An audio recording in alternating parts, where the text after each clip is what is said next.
Hello and welcome everyone to today's seminar entitled Making Your Retail Area into a Thriving Profit Center, brought to you by Create Experience Academy, where it is our mission to provide the leaders within the spa and hospitality industry with the strategy needed to create a lasting and memorable experience that leads to increased profitability.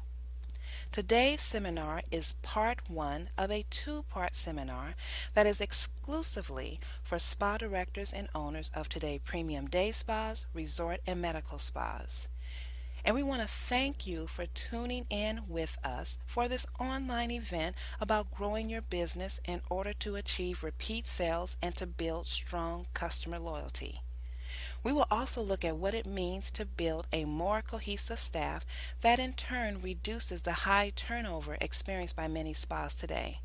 We will also look at how your spa can become a central authority on wellness within your local community.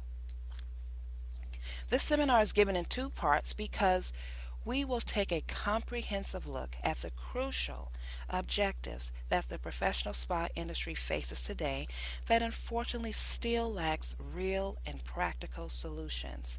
So please tune in on tomorrow for part two at the same time. And we are recording this two-part seminar so that you can watch it on demand and at your convenience. We also ask that you please feel free to share this seminar with other industry colleagues. And we recognize that your time is valuable and that you need to get back to running your business.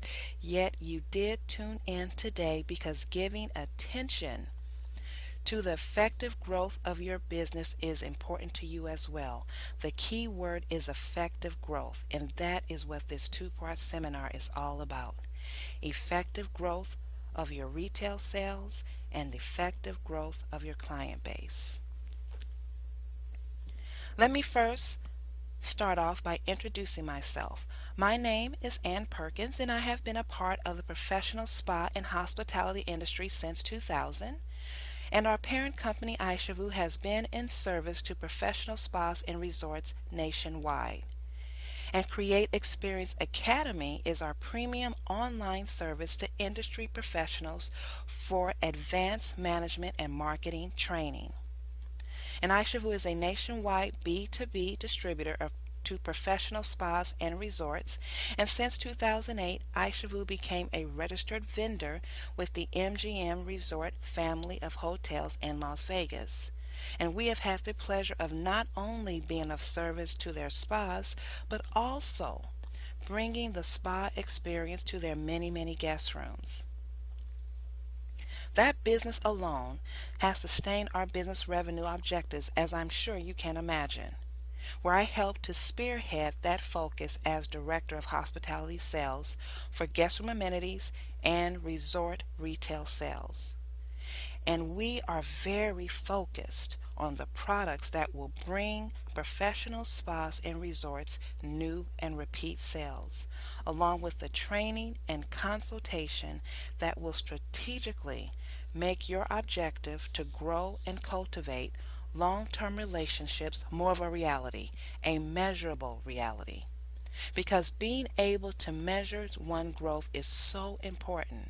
Because when you can measure that growth and know from where it stems, then you can repeat that success and even expand on that opportunity to garner even higher sales. And I cannot count the number of times over the years that I have read within our industry publications and blogs the advice for the most part is really the same, or simply doesn't work, and some of it is just plain wrong. Yet, for the plenitude of great advice out there, it can still leave you at a loss of how to successfully implement what is being advised into your particular business in order to ensure results. So this two-part seminar will look at what those myths are, and will look at some real possible solutions that you can implement today. It will soon be the end of the year, and we want to end the year with the factors for success that need to be considered and to make sure that we are ready to start the coming 2014 with a new outlook on how we can do things better, not more of the same. I am located in the San Francisco Bay Area of Northern California, and when I watched a documentary on the late Al Davis, who was founder and owner of the Oakland Raiders, he said, I quote, "Being consistent is not what is important, but instead being consistent in doing the right thing." Now that is a statement that literally changed my life. I can say that hearing that statement of truth was one of the many factors that have led me where I am today. It helped me to reflect and better discern what I was doing time after time and day after day. It called me to question if what I found myself doing was actually bringing me results. Am I repeating the same things over and over again, yet expecting a different result? Now, how silly is that? And how life changing and freeing it was for me to hear that revelation.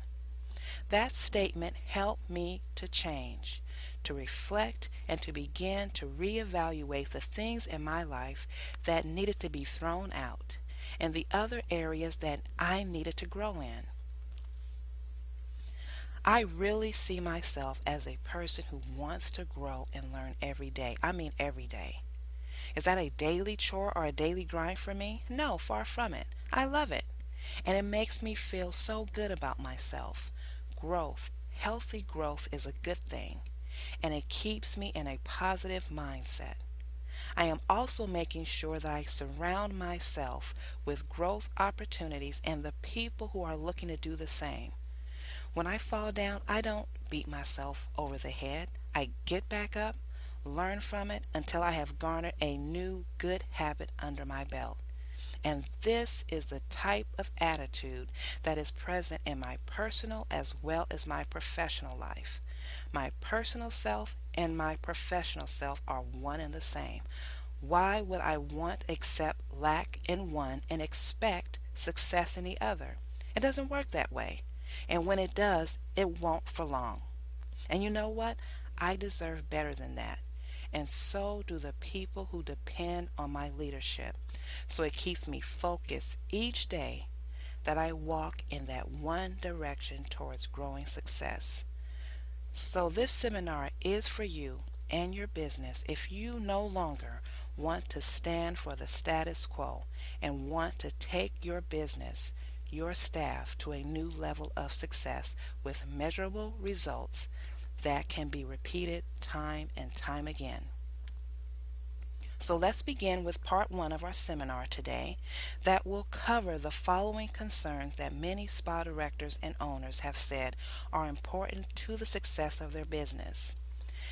This seminar will give you some valued insights if you want to achieve the following objectives: to streamline your retail area into a results-oriented profit center, to reduce staff turnover within your spa and build a cohesive team, to grow your niche market and effectively to grow into new markets. Now let's look at the first objective in detail: to streamline your retail area into a results-oriented profit center. Let's look at a common myth that is in our industry today. In order to ensure that your staff consistently recommends and sells retail products after the performance of professional services, you may have to enforce a minimum sales quota that they are held accountable to fulfill. Really? You cannot make someone sell something that they don't believe in, because if they don't believe it, neither will the person who they are supposed to be selling it to. And if you come to feel that you need to let go of that person due to lack of sales performance, what guarantee do you have that the next person you hire will not do the same? If this keeps up, what may be an inevitable result? You may not even have to fire them. They may soon quit and go to a less stressful work environment. And what will that type of tension do to the overall work environment for your team? And will this lead to an increase in staff turnover for the long run? What do you have in place to ensure that your professional staff are not only equipped to recommend the sale of retail products, but are even eager to do so because they know the benefit it holds for themselves and, most importantly, the clients that they are in service to?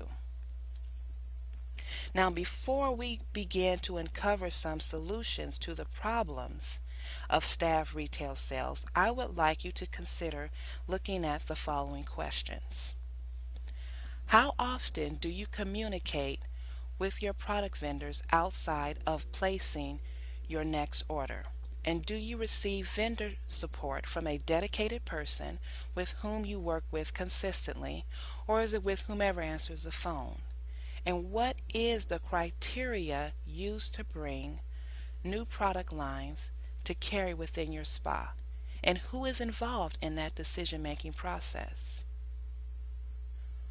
What resources have been provided by the manufacturer to aid in the selling of their products within your spa?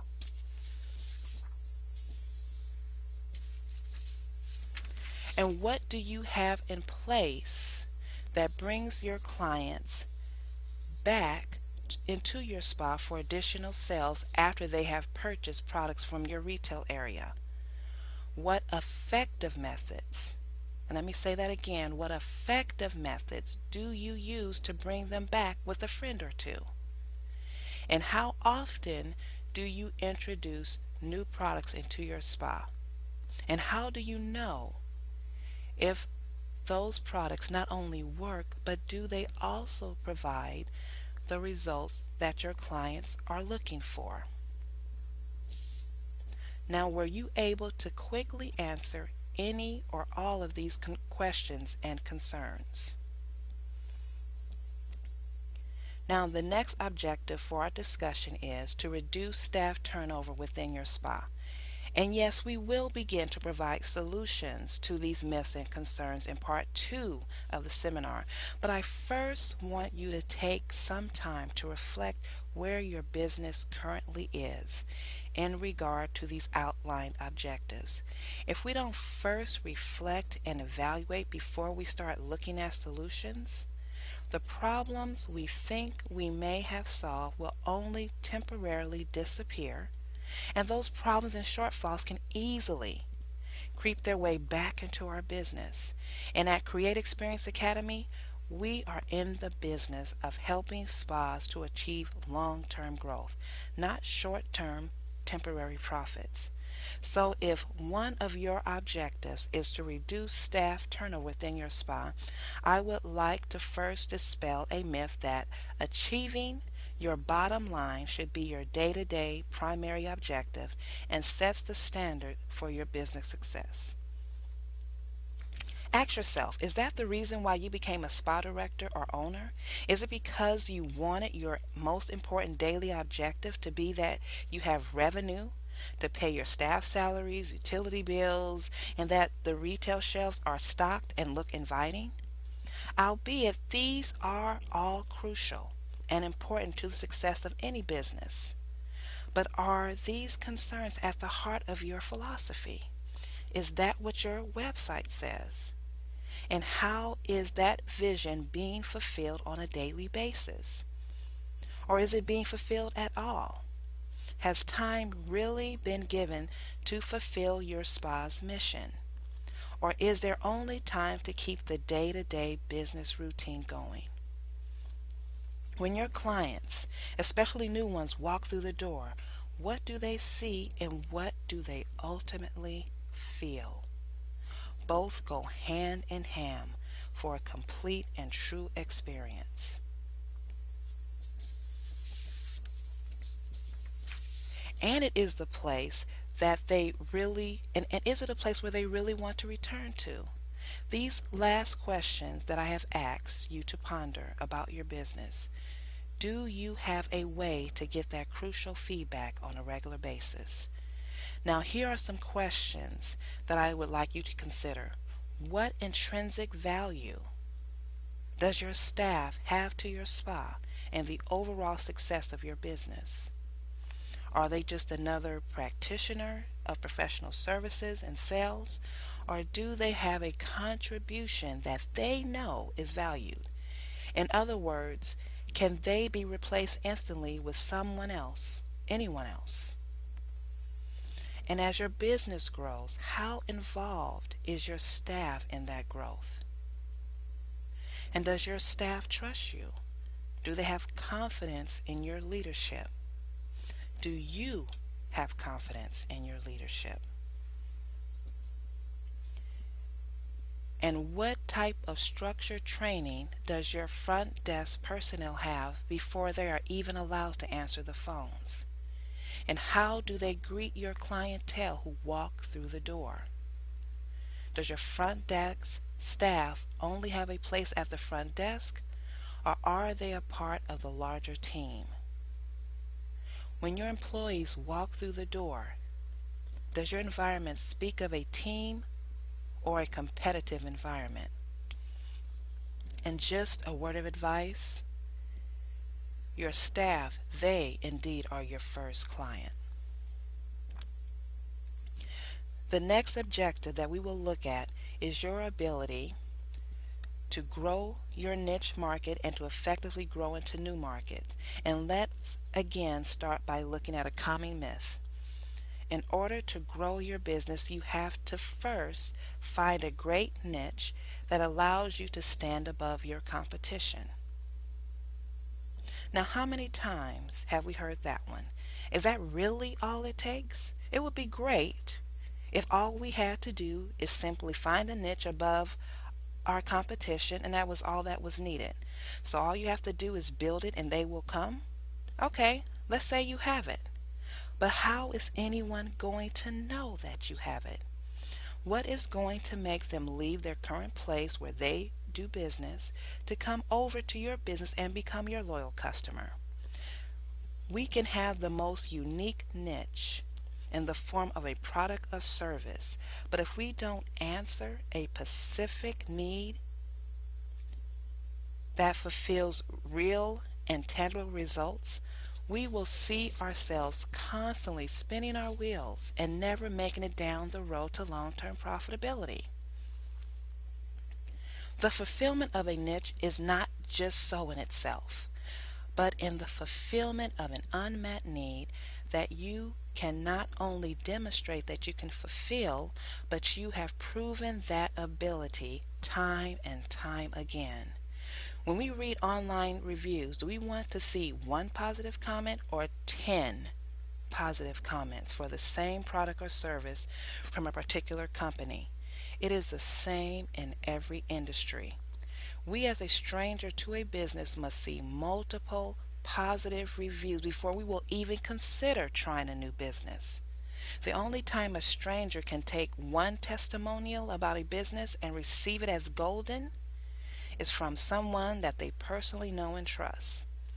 So do you have people like that speaking to potential clients about your business? Or do they only recall your business upon their next visit? You must have a plan in place where your biggest and most trusted fans have a platform to be an ambassador for your business in the fulfillment of an unmet need. What do you have in place for this objective to grow your client base exponentially with new clients who walk through the door and purchase your products and services?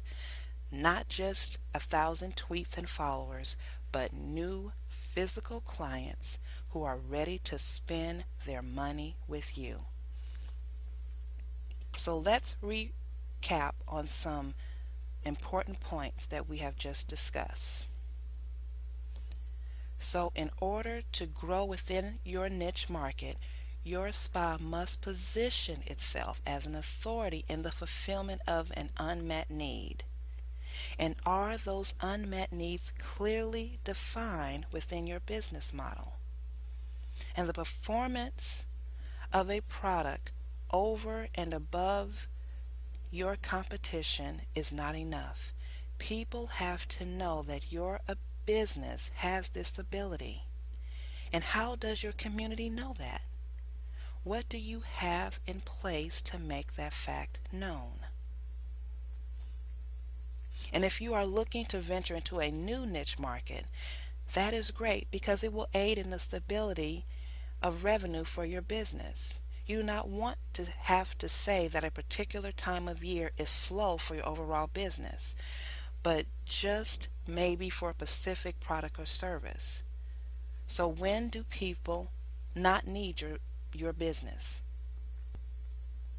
And if they have no need for a particular service that you have now, find out about the ones that they do have need of. And how will you begin to uncover this level of feedback? And what is in place for you to begin to fulfill that need? And are there any others? What about to different groups and other segments within your community? Again, take some time to ponder and reflect on these questions. Do any or all of them have an immediate answer that has proven profitable to your business? Okay, we will take a look at some questions that have come inside of our queue, and thank you all again for your questions and your feedback, because this is a discussion that is here to better your business practices so that we together as a professional industry will be more actively used by those in our communities.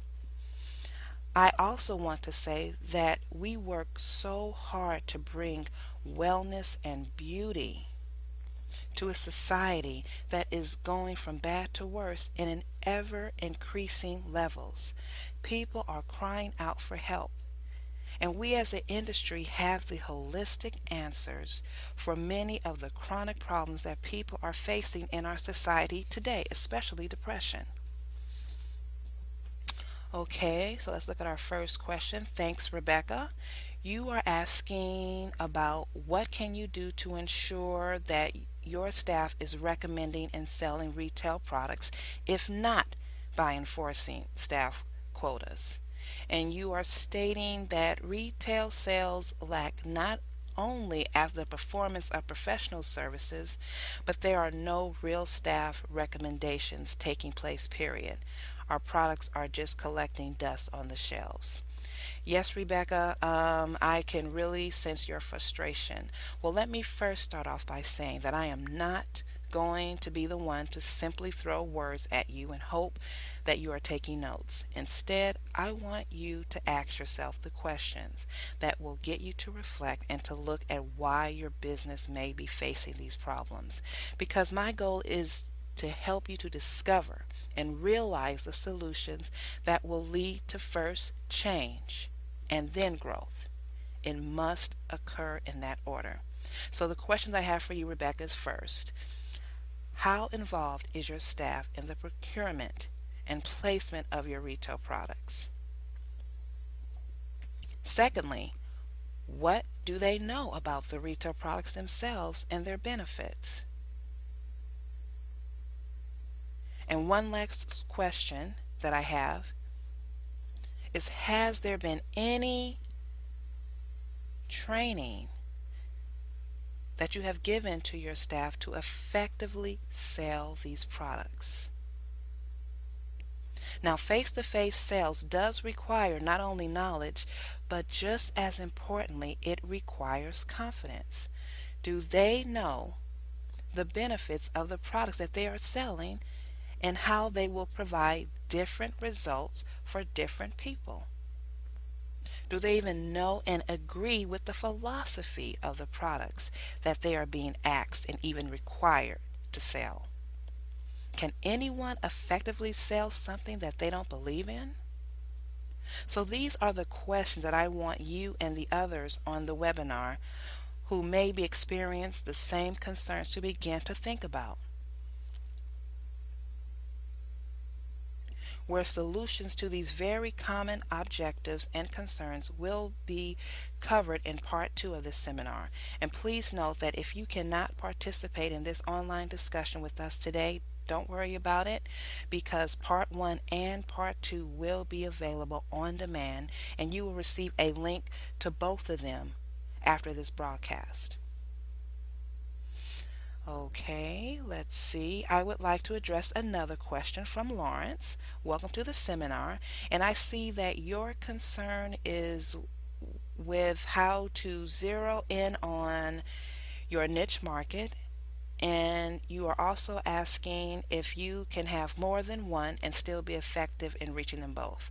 Good question, Lawrence. And I'm going to answer your latter question first by saying that you can definitely have more than one niche market. It's actually better and more dynamic for your business to experience stronger growth when you are reaching 2 markets and at the most 3.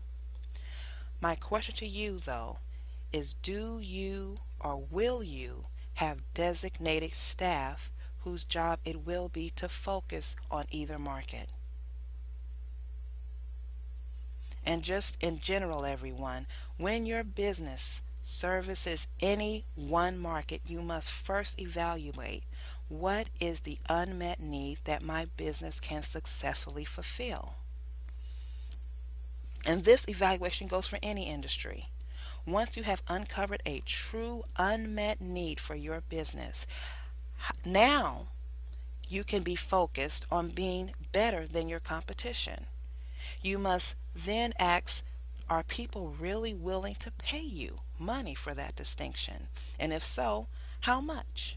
And how valuable is that distinction? You then need to put in place the strategies to let your community know that your business is available to service them, along with an immediate call to action. And a list of these possible strategies are enough to fill a seminar in itself. So this is why I asked if you have personnel that will be able to focus on achieving these objectives, because it does take dedication and focus. And another example that I want to quickly highlight is that if your competition is doing business in your desired niche market, yet you have a product or service that you can perform 10 times better, okay. And how will anyone know that you not only exist, but that you can do it better? Being able to reach this milestone once is great, but 2 or 3 times is better, because all business occurs in seasons. And as our reach to a particular niche market flourishes, another may drag or falter, yet you can keep the lights on because you have more than one income stream where you have positioned yourself as an authority to fulfill, and that is what you have made yourself known to do over and over again. Well, that is all the time we have for today. So again, I want to thank you all for attending, and I hope you will be back tomorrow for tomorrow's seminar part 2 at the same time at 11 a.m. Pacific Standard Time, where we will look at some practical solutions to the concerns that were discussed today. For those of you who will not be able to watch the second part of this seminar, both parts are available on demand for your convenience to watch and even share with other industry colleagues. And I want to thank you all so much for watching Making Your Retail Area to a Thriving Profit Center, hosted by Create Experience Academy, which is an online academy for advanced management and marketing training for profitable sales that build strong customer loyalty. So have a great day, and remember, in all that you do, create experience. And thanks again for watching.